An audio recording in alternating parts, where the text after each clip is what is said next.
Joined by Run the Jewels. We have LP and Killer Mike in the house. Thanks so much for stopping by. Thanks for having us, man. Thanks for having us. Oh, you need a lighter? Oh, We have he needs a lighters light. around the corner. We can sort you out. I got one. Thank you so much. All right, let's get that lighter. All right, cool. We have certain requirements for interviews. One of them is that Killer Mike needs to smoke. No worries. No worries. Don't worry, parents. I'm not smoking cigarettes. Did they let? They're bad for you.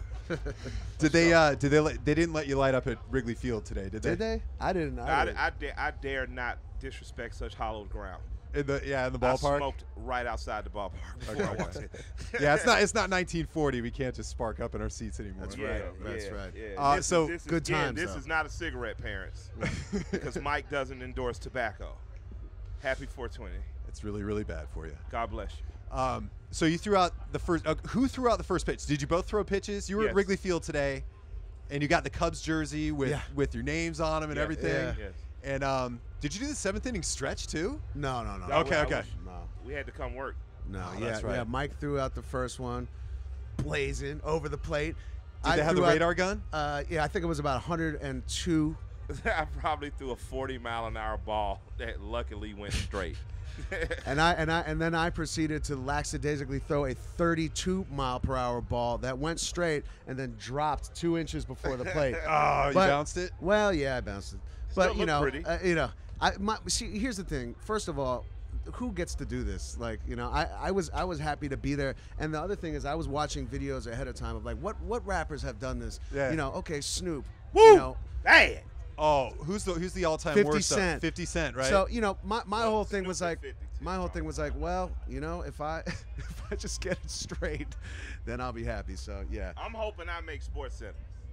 I'm sure. it'll be because shaped like me, there's no other way in the world I'll make Sports Center Fair unless I sumo wrestle. the truly funny thing is that I actually was taking it really seriously and was practicing. And Mike was completely chilling and having fun the night before, and I was really stressed out about it. And Mike didn't care about it at all. And then when we got up to the mound, Mike just went blah, and I was like, I just looked at him like, oh my god, and it shook me, and then I floated it. I think it was going about a mile per hour. Different training techniques. He actually went outside, threw a ball, trained. I trained like Babe Ruth. I ate, I drank, I smoked cigars. Yeah. I partied in a Jamaican restaurant. Yeah. I've heard that people, presidents even, that get nervous for throwing out the first pitch. People that perform in front of tens of thousands of people all the time. You have to train like a real baseball player. You have to get drunk. You have to get drunk. And I the made night a mistake. before, though. I made a huge mistake, and I was completely sober and got a lot of rest. And then when I got up on that mound, I didn't realize that it was like. I didn't realize that's a real thing. The perspective is different. It's different. Yeah. So, but I mean. And our catcher was a god. Like, let's just say, I forgot which player. I gotta pull him up. But like, he walks up and I'm just like, this is the most in shape human being I've ever seen in my life. That could be a little intimidating too. Nah, but it was amazing though. I mean, come on, who gets the chance to do that? Yeah, that was a once in a We lifetime. showed up. Once in a lifetime. No, absolutely. I saw that on your Twitter feed today. That you tweeted something out yesterday with the jersey, the Cubs jersey. Oh, Yeah. we made Channel 7 News this morning too because of your tweet. Thank you. What was my tweet? They said they were talking about Lollapalooza yesterday being rained out, how it's going to be nicer today. They said, and special guests Run the Jewels, and they showed your Twitter and they showed the jerseys, and they say these guys are going to be throwing out first pitches. Nice. And I felt important, so thank you. I was one thing I wanted to ask you guys is, where do you find time to do all of the things that you do? Mike, I see you on TV almost every other day. I'm a strong, independent black woman. I can do anything. And strong, independent black woman, man. I always said that about you. Yeah, I will say everything stems from Run the Jewels. Run the Jewels makes it possible. So I think that more than anything, we're so cognizant of the fact that we're living our dream job, and all of this stuff that's happening for us, it wasn't even really something we imagined.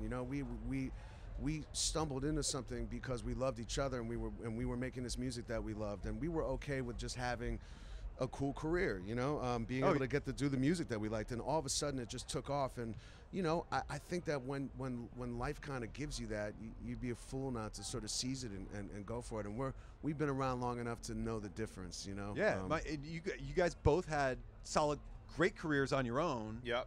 With LP with Definitive Jux and producing but yeah, you're right. The Run the Jewels thing is just kind of completely taken off. A little unexpected for us, and we weren't gonna spit in the face of destiny by being lazy, with that. Nah, have to do it right.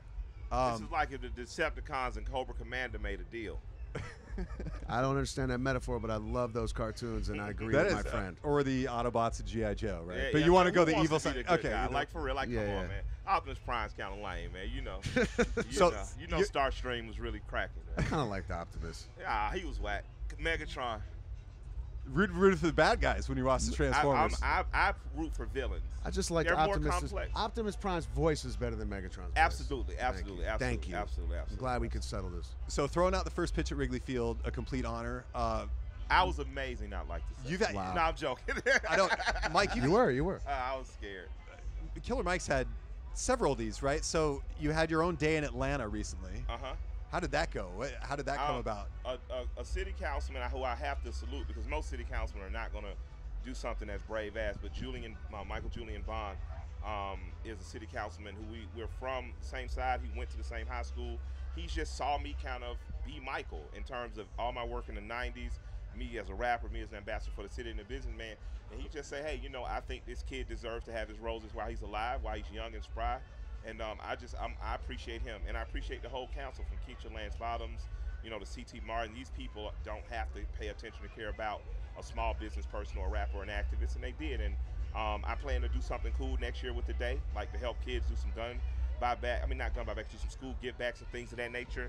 And hopefully the day can mean more than just something cool for Mike and more for the community. So, you know, next year we'll see you on 7/7.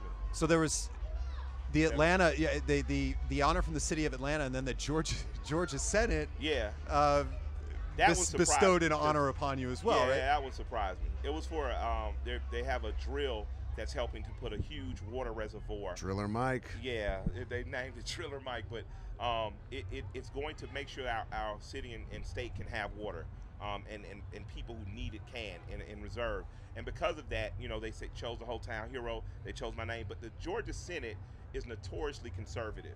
So for them to do it, it makes a real big deal. And I appreciate even the conservatives and people who were a little sketch on me for allowing that to happen and proclaiming it. And it was really good to be there, considering, you know, I'm a kid from the West Side. I never envisioned that. And I'm lucky, and I'm blessed, and I'm happy that RTJ provided the platform for the world to pay that type of attention. I think it was an Instagram post of yours, but you mentioned something about that, like how cool it was to shake hands with people that not only sort of align with you politically, but people like that you would be opposed to politically. Absolutely. And getting a little taste of that. I don't know if you're going to run for office in the future, but I'm pushing for it personally, just because, you know, I want the possibility of corruption to be, you know, in my future. I want to be real estate. You know, yeah. Development. Well, and I'm not talking about the type of corruption that hurts people, but, you know, hey, cut me a few breaks here and there, Mike.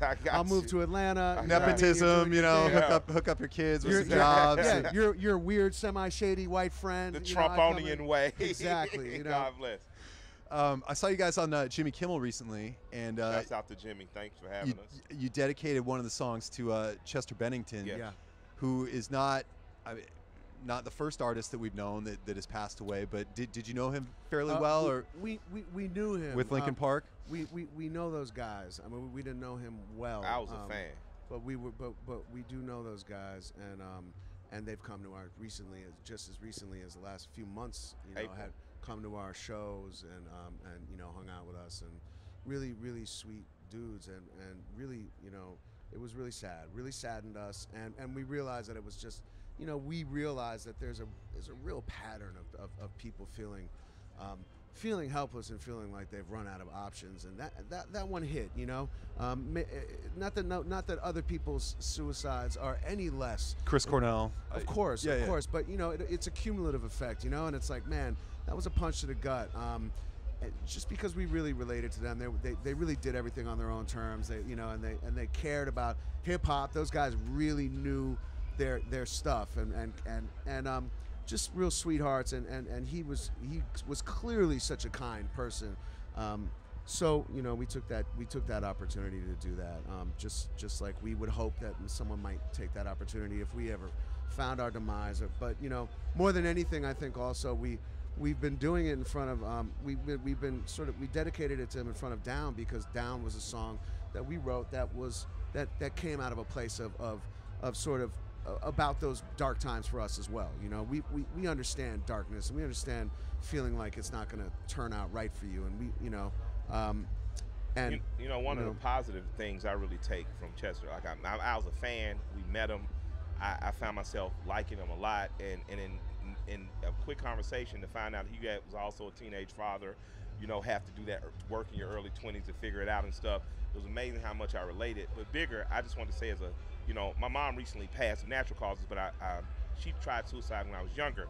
I just like to say, for people out there who you know are particularly sensitive, like my mother was, like Chester, if you listen to his lyrics are, then, you know, let's make sure around sad times, holidays, anniversaries, the deaths of friends, it just made me more cognizant to check on people I love. You know, I found myself in the days since his passing calling people who I know are particularly sensitive people in my life who I may not have reached out to and reached out to them. So if I can say, you know, if there's a certain, you know, thing that is of a redemption of what's happened or to him and anybody in our life, is it gives us an opportunity the next day to care and to intervene and to show concern to those who are still here. And I'd like to say, you know, most of all, like we say on the record down, you know, it's not going to last forever. Let's make sure that the people that we're requiring to take care of themselves, let's show them some love and concern also. Yeah, it was really cool to see you guys do that. I really wanted to ask you about that. We were glad to get that chance. Yeah, absolutely. LP and Killer Mike, Run the Jewels. Thank you so much. Run the Jewels 3 out now. Having us. Can't recommend it enough. And wish you the best of luck and have fun tonight. Thanks, love. Man.